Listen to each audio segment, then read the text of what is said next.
you talking about leaving a place in somewhat disarray made me think a couple buddies of mine, probably starting about 6 years ago up until about 3 years ago. They lived together for like 3 years. My age, they were roommates, and they had the filthiest fucking disgust. Like, have you ever seen those apartments where everyone's walked in so many times through the same paths without taking their shoes on that like the carpet becomes almost a weird composite of dirt and mush? Like, it was that all around their entire apartment. Like, it got to the point by the end where like they would joke, like they'd be like, anyone want to come over? We'll like go to a bar and then we'll watch the game. And I'm like, I'm not coming to your place. It's gross. Come to my house. It's clean. Like, smells like candles. And they had an outdoor porch, just a small wooden porch. They're on the second floor. And on the porch, there was a door for a closet for like if you wanted to grill or something or to keep your charcoal out there, just whatever. You put it in the outdoor closet. And apparently they were getting a little lit day drinking one day. Both of them, I wasn't there. And another buddy of mine, who is, he was the Marine, very, very prepared for things. And they were all getting drunk and everything. And my buddy was grilling out there. And apparently he was too drunk to see if the coals actually went out after he removed the coals. And so he took the coals out, put them back in the coal bag, put it in the closet, and then closed the door, the outdoor closet. And the way my buddy... My buddy, shout out Tim, he was like, and we were just sitting in there, and he's like, and he wasn't nearly as, he's like, I wasn't nearly as fucked up. I'd had like one beer or something, and they were all just blackout almost. And I just started smelling smoke in there. What the hell? Like, what's going on? And so I walked around their whole apartment trying to see what it was. I look out their window, black smoke all over their porch. And I'm like, fuck, so what'd you do? And he's like, I immediately went, there's a fire. And he was like, and I realized like, in that state, none of our friends knew what to do at all. And so I went out there, opened up the door. They followed me out, and I went, he says, he's about 5'9". He says the flames were taller than me. He said the entire closet was aflame to where like when he put his hand on it before he opened, like it burned. Like he had to pull it off open immediately. It like scourged out. Backdraft? The movie? I guess probably he was trying to, no, probably not. And he was like, oh, and my buddies, apparently not him, were just standing there like dumbstruck, just staring at it. And he had to like orchestrate it and be like, Alex, bowls, biggest bowl you have, water now. Matt, second biggest bowl you have, water, go. Steve, grab it, go. You hand Alex, you fill it up. You hand it to Matt. Matt, all you do is drive it to me. Like, Steve, you go out there, like, open up this door, like, air it out. Like, and he said it took like a full 20 minutes of firefighting, and the entire, like, apparently they were like very close to just hitting 911 because they were worried it was going to burn the apartment complex down, but they got it under control. And apparently when they moved out, they did not check the status of that outdoor closet, because they got their deposit back despite their entire apartment being shithoused. Like it was collapsing, like borderline collapsing onto the patio. So yours is not looking that bad compared to my retard friends who lit their patio on fire. My uncle almost set our house on fire. All my childhood, I was starting fires. That's not that unusual. We lost Kyle for a second. Starting child. I started fires too. I love that as a kid. We got you back, bud. Yeah, everybody started fires as a kid. That's normal, right? My aunt, like, oh my God, Zach. My aunt burned down her house with her grandkids in it. Twice? Fool me once, shame on me. I'm starting to think she's not a good babysitter. No. That's not a try again thing. If you're like aunt or uncle burns down a house with for insurance money, the story keeps going. What the hell is going on with your family? Some of the stuff Zach says, she got charged with arson and fraud. Yeah, awesome fraud. Damn. Yeah. No, so my uncle was handy. Look at Kyle's frozen face. My uncle was handy, and we had some plumbing work to do. So what he did is he was soldering pipes, the brass pipes, you solder them, make them watertight. And he hadn't removed enough of the flammable stuff around it. So the insulation caught and the fire started running up like into the house. And he didn't want to burn our house down. So he just grabbed the burning building material and started pulling it out and throwing it on the ground while like my mom and dad would take the insulation and put it in the kitchen sink and put it out. And that was like the process. He's just grabbing flames from inside the house, throwing it on the floor. My parents put the flames out and he saved the house. Well, he almost burnt it down. Let's not make too big a hero out of him, but he but it undid did turn his out error. okay. Yeah. He resolved it, so it turned out all right.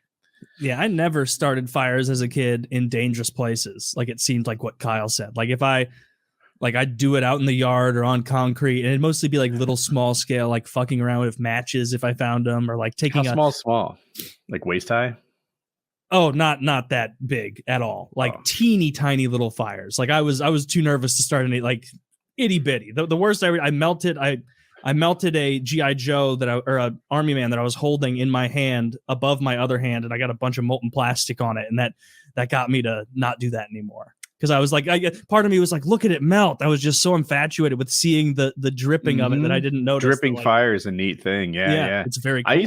So I was a Boy Scout. I really, really, really like campfires. That's still true. I have campfire flavored candles around the house now. Like I don't know. Maybe I'm like at the soul of an arsonist, but I really like campfires. And I would just so look forward to these weekends. Like once a month, our Boy Scouts would go camping, and it meant the world to me. Like I just loved it. And sometimes they get canceled because of weather and shit. So it wasn't enough.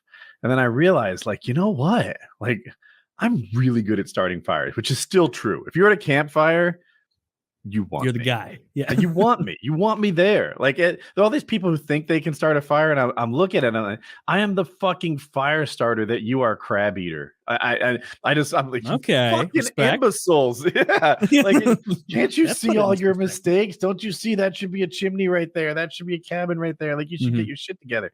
And like I'll look at a fire that's not burning well and just easily know like what adjustment to make that fire do what I want it to.